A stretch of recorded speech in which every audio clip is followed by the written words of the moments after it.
My name is Somashekar, course faculty for this course. Hello friends, very good morning to one and all. Hope you have enjoyed the lecture 5.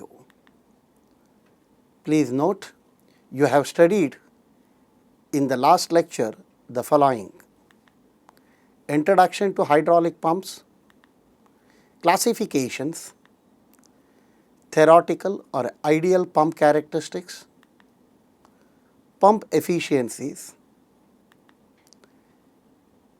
gear pumps, in which we have studied external gear pumps, internal gear pumps, lobe pump, gerotor and screw pumps. In today's lecture, we will discuss some of the simple numerical problems on gear pumps and further proceed to study in detail the vane pumps. This is organization of presentation of lecture 6. Quickly, I will recap on the some aspects of lecture 5 which is needed for numerical calculations of the gear pump. Here we are discussing how to ascertain the volumetric displacement, actual flow rate with the geometrical parameters of the gear pumps. Move on to vane pumps. Similar to gear pumps, we will discuss in detail about the vane pumps, in which I will give you quickly the introduction, different types of vane pumps, constructional details, operations, vane loading and different methods to overcome the vane loading, efficiency characteristics similar to the gear pump, volumetric displacement, actual displacement, how to ascertain using the geometrical relationship of the vane pump components. Later I will conclude on lecture 6. Quickly we will see what you have studied in the last class. The function of pump is to convert the mechanical energy into hydraulic energy. The pumps are heart of any hydraulic system because it generates the force necessary to move the load. Mechanical energy is delivered to the pump using a prime mover such as an electric motor or a IC engine. The pumping theory is very important in all the pump, how the fluid will sucks and discharge the fluid. Irrespective of the rotary pumps or reciprocating pumps, partial vacuum is created at the inlet due to the mechanical rotation of the pump shaft. This created a vacuum at the pump inlet permits the atmospheric pressure present at the top surface of the tank, forces the fluid out of the tank into the inlet and then to the outlet. Once it is sucked, pump pushes the fluid mechanically into the fluid power actuated devices such as a motor or a cylinder through the valves. During the discharge, the volume decreases. The main classification of the pump based on displacement are non-positive displacement pump. Why it is called non-positive displacement? It ejects the fluid, may or may not be the fixed quantity for every revolution or every cycle. On the other hand, the positive displacement pump ejects the fixed quantity of fluid for every revolution, every cycle. Later we have seen the sum of the characteristics about the positive displacement pump and non-positive displacement pump like a centrifugal pumps, the head versus capacity, you will see the positive displacement remains same, but centrifugal pump it will goes on decreasing. Similarly, the flow rate versus viscosity, positive displacement is not affected much, but centrifugal pump affected much as the viscosity increases.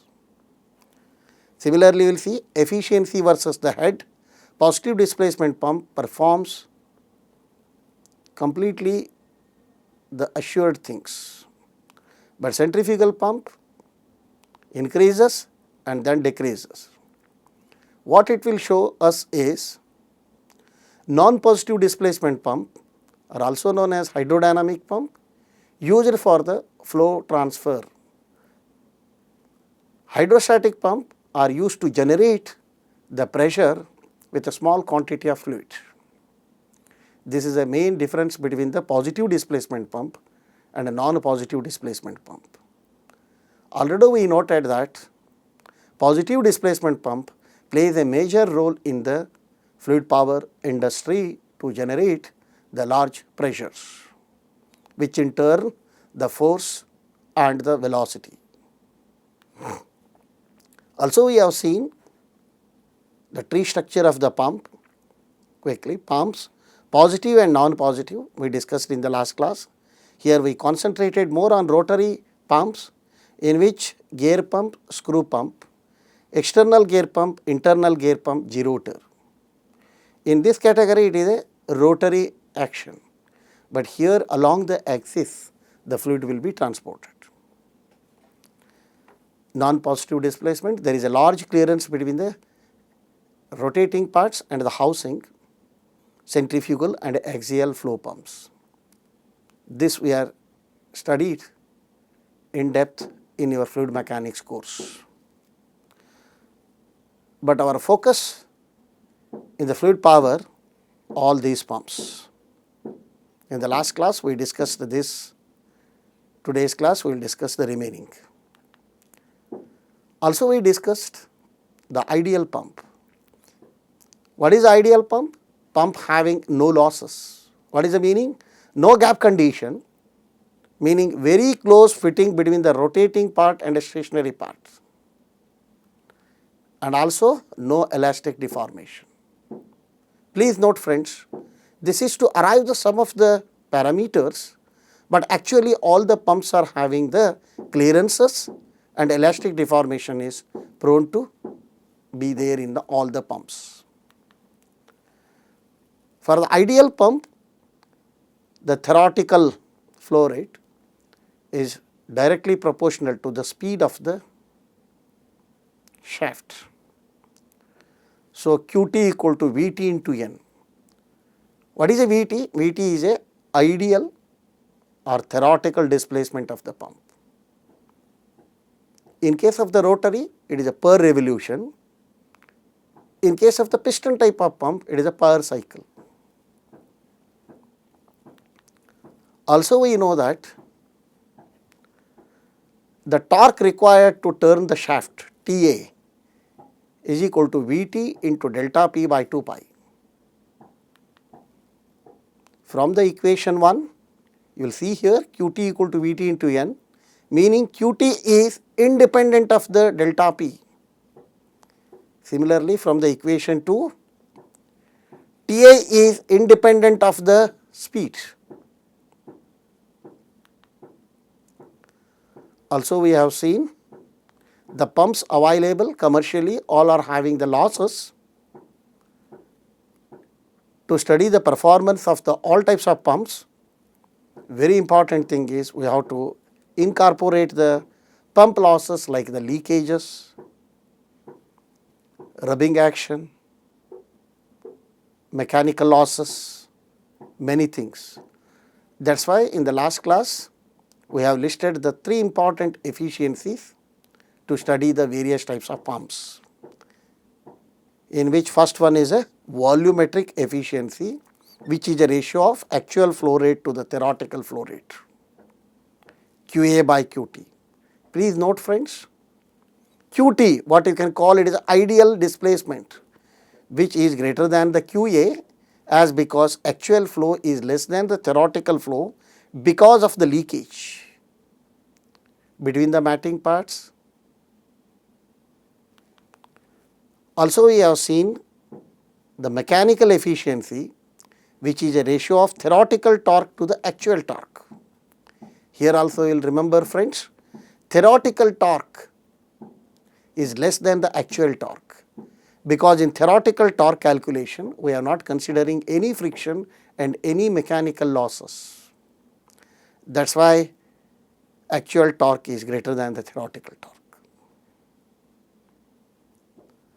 Then finally, what is very important? Total efficiency is very important, which is the volumetric efficiency and mechanical efficiency.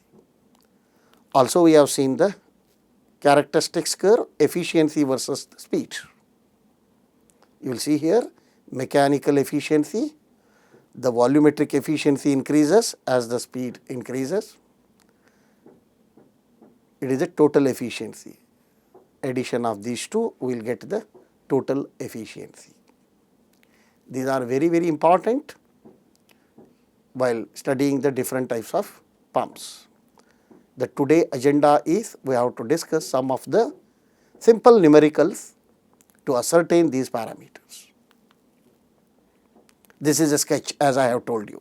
This is a pump, this is a shaft rotating at the theoretical torque with a certain speed. This is a delta P. What we are writing in all the equation, delta P is this. QL is a leakage. This is a simple representation of the pump with some losses. Now we will see friends, already we have discussed in the last class the gear pumps. The important thing what I have shown here, it is a external gear pump. One is a driver, another is a driven, which will sucks the fluid because of the, again it is a, here you will see where the gear will unmesh, volume increases, immediately suction will create here. The tank is kept at the 1 bar. Due to the differential pressure, oil will be sucked here. That is why it is a suction, where volume increases, unmeshing takes place. Once the fluid is catched, it is transmitted around the periphery in the pockets, you will see here pockets. And when the gear again going to mesh, what happen here? Volume decreases, it positively ejects. Now, in today's class, we will discuss ascertain volumetric displacement, theoretical flow rate, volumetric efficiency based on the geometrical parameter of the things. Very important things you will see here. Here what I marked here is a DO, outer diameter of the gear, and one more DI what I marked here, it is a inside diameter of the gear. These are the two important parameters along with the width of the gear. Let us will see now friends how to ascertain this. Already we have seen for the given gear geometry, the volumetric displacement per revolution, how much oil will discharge, this is the area multiplied by the width of the gear, pi by 4 DO square minus DI square into W. Then theoretical flow rate is determined by Vd into N. N is the speed of the rotation of the motor shaft. Please note friends, per revolution amount of fluid is fixed. Even though you will rotate more, you do not think it is a variable displacement. But per revolution of the pump shaft, the fixed quantity is ensured based on the geometry and all. Please note here, all the gear pumps are generally the fixed displacement in category. The flow rate can be varied by rotating the speed, but do not think the Vd is changing. No, Vd remains same. Also we have seen the volumetric efficiency QA by QT. QA includes the leakages. That is why when you will buy the pump, characteristics curves are given. To determine the volumetric efficiency, what they will do? They will actually measure the output flow, leakage flow, by running the pump at the different speeds. Also note friends, if the gear is specified using the module and number of teeth, then the theoretical flow rate can be found out using the Qt equal to 2 pi width of the gear m square n into bracket z plus 1 plus pi square cos square alpha by 12. Here alpha is the pressure angle. Now let us will see some simple numerical problems on the gear pump, how to ascertain these parameters using the geometrical parameters. A gear pump has a 75 mm outside diameter, a 50 mm inside diameter and a 25 mm width. If the volumetric efficiency is 90% at the rated pressure, what is the corresponding actual flow rate? The pump speed is given as 1000 RPM. So quickly I will list it out.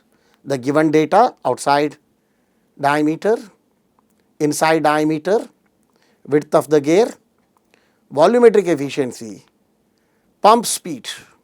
These are the given parameters. Please note friends, here you will convert all in the same unit. Unit is very important while substituting in the formula. What we have to find out? We have to find out the actual flow rate. Actual flow rate you are already seen from the volumetric efficiency QA by QT, but also you know the QT, theoretical delivery of the gear pump, is determined Vd into N. Then what is this Vd friends? Because they are given dO and di, immediately we will calculate the displacement volume per revolution Vd equal to pi by 4 dO square minus di square into width of the gear. Substitute all, you will get this m³ per revolution meter cube, because I am substituting all in the same unit. Once you know Vd, then what you will do? You will calculate directly the Qt. Only I am multiplying with the speed.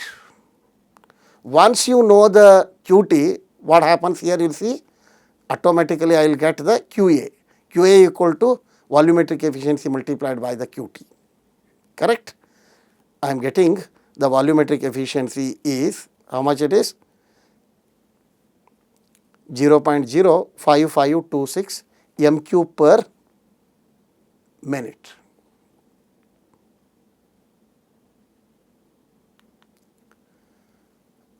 Move on to the next problem. Calculate the actual delivery of the gear pump. Module of the gear is 6 mm and width of the gear is 25 mm. Number of teeth on the driver gear is 18 and pressure angle of the gear is 20 degree. The pump speed is 1000 RPM. Volumetric efficiency given is 90%. Then as usual, quickly we list out the given data. Module is given now. Width of the gear is given. Number of teeth. Pressure angle. Volumetric efficiency is given. Pump speed is also given in the given problem. The what we have to do friends? Now we have to calculate the actual delivery of the gear pump. Actual delivery we have seen in the volumetric efficiency as usual. Then we have to calculate the theoretical delivery of the gear pump, which is given by Vd into N. Now you will please careful, the Vd we have to calculate based on the given parameter. Here the given parameters are module and the pressure angle and the number of teeth. Now we have to use this formula. Substitute all the given parameter, we will get the Vd equal to this much mq. Once we know the Vd, quickly we will calculate the Qt by multiplying the speed of the shaft. You will get mq per minute. Once I know the Qt, then what we will do? Qa equal to volumetric efficiency into Qt. We will get 0.10062 mq per minute. Let us will see one more problem. Calculate the theoretical delivery of a gear pump. Module of the gear teeth is 6 mm and width of the gear is 65 mm. Number of teeth on driver gear is 16 and a pressure angle of the gear is 20 degree. The pump speed is 1600 rpm. Outer diameter of gear is 108 mm. Dedendum circle diameter is 81 mm. Volumetric efficiency is 88% at 7 MPa. As usual, quickly we will list out the given data. Module is given, width of the gear is given, number of teeth, pressure angle, pump speed, outer diameter of the gear. Sometimes they are giving addendum circle diameter. Addendum circle diameter is same as outside diameter of the gear. Dedendum circle diameter is given. Volumetric efficiency is given. What you have to do now? We have to calculate the theoretical delivery of the gear pump. Qt equal to Vd into N. The Vd you have to calculate. Module is given, number of teeth is given, pressure angle is given. Use this relation. You will get 0.00026 mq per revolution. Then Qt equal to Vd into N, speed. Also you will remember friends here, they are given outside diameter, dedendum circle diameter. So another way is using this formula, pi by 4 dO square minus di square into W. This is a Vd multiplied by N is given the Qt. This is both will match each other. Now we will move on to the vane pumps. Here we are discussing the different invariants of the vane pumps. The vane pumps are classified into variable displacement and a fixed displacement. In variable displacement, we have unbalanced vane pump and a pressure compensated pump. In a fixed displacement category, we have unbalanced vane pumps and a balanced vane pumps. In balanced vane pumps, commercially, we will have a elliptical housing type balanced vane pump and elliptical rotor balanced vane pumps.